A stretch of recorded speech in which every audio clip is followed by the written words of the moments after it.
African literature is inconceivable without the mention of the Kenyan writer Ngugi wa Thiongo. He has carved a niche into the annals of history for his incisive, penetrative, and prophetic works. How did he rise to fame? How did he steal the hearts of readers and audiences, not only in Africa, but the world over?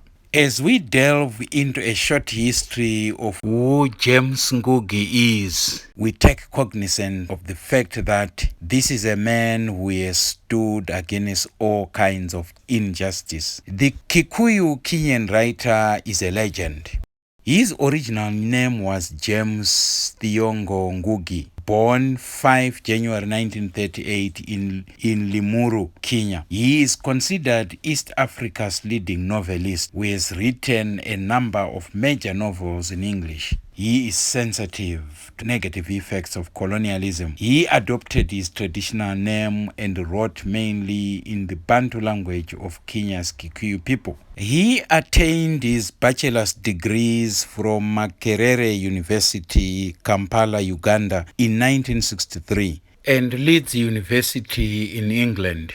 After completing his studies at Leeds University, he served as a lecturer in English at the University College of Nairobi in Kenya. He was also a visiting professor of English at Northwest University, Evanston, Illinois, in the United States of America. Between 1972 and 1977, he was a senior lecturer and chairman of the Department of Literature at the University of Nairobi. What do his stories focus on? His stories mainly focus on the struggle for independence, the Mau Mau rebellion. He is a mature writer who focuses on many social ills such as racial disparity, such as moral decay, such as the element of class struggles after independence, such as corruption, poverty, religion, prostitution, the conflict between tradition and Christianity. He focuses on Kenyan culture. He also focuses on the exploitation of peasants and workers by foreign businesses, that is to say, multinational companies. His works focus on a greedy class of people who have personal interests at the expense of the collective.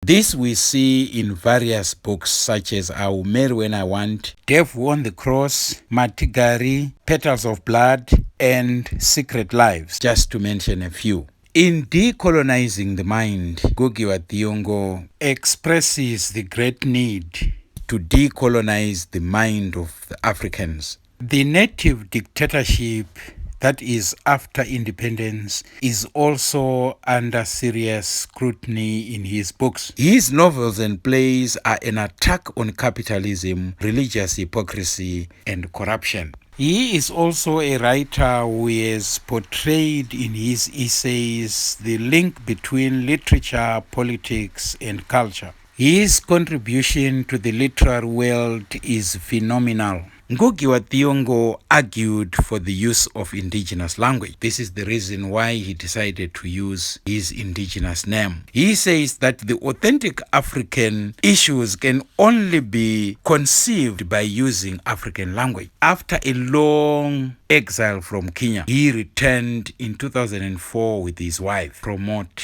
a new book. Several weeks after his return to his motherland, Ngugi wa Thiongo's family was brutally attacked in its home. They were assaulted by people who were perceived to be politically connected. However, the politically motivated attack did not deter him from publishing his memoirs in 2010. The title was Dreams in a Time of War. In 2012, he also published In the House of the Interpreter, which was a book about the Mau Mau rebellion against British colonial domination. In A Writer's Awakening in 2016, he focuses on his years at Makerere University in Uganda.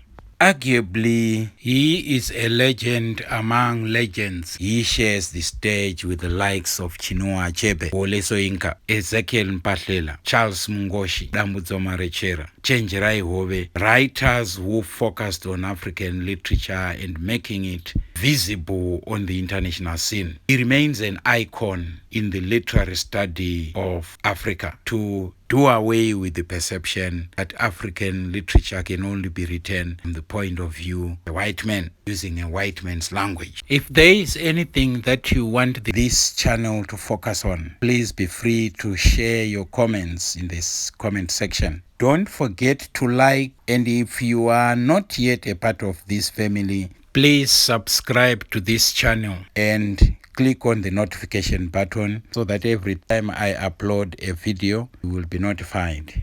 It's bye for now. See you in our next installment of Luminous Recap.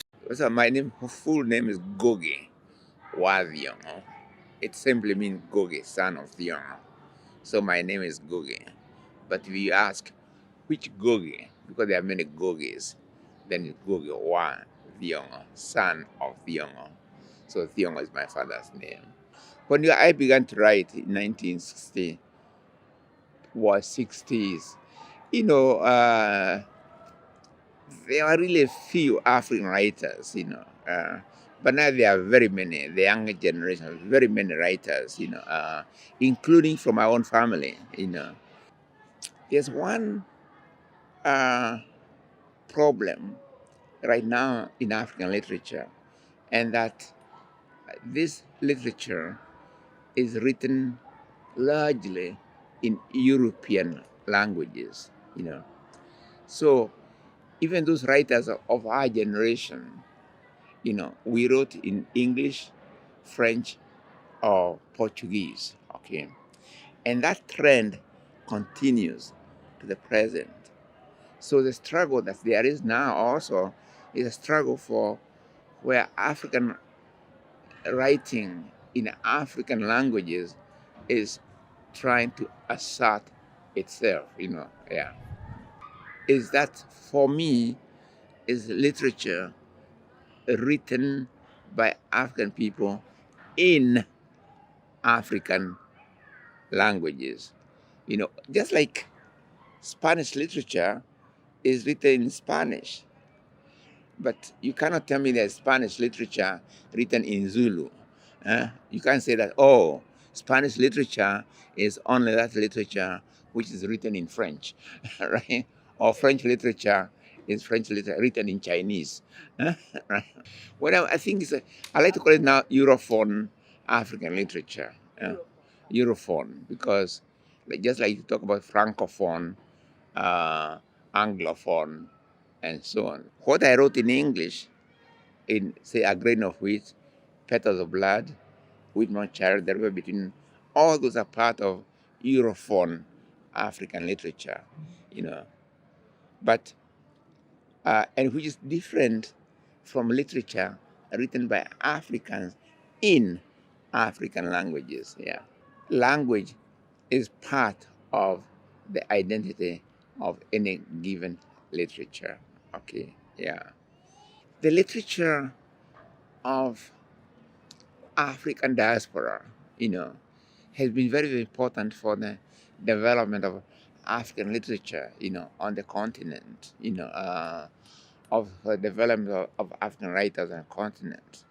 For instance, uh, when I went to study postgraduate work in England, I chose to do work not on European writers, but on Caribbean writers, on the work of George Lamming and other Caribbean writers who were writing at the time, It was a very, very important thing uh, for me to have been able to connect African literature, Caribbean literature, and in the process also discovered African American literature, and collectively that literature became very, very important when in 1969, 68, I returned to Kenya to teach and began to challenge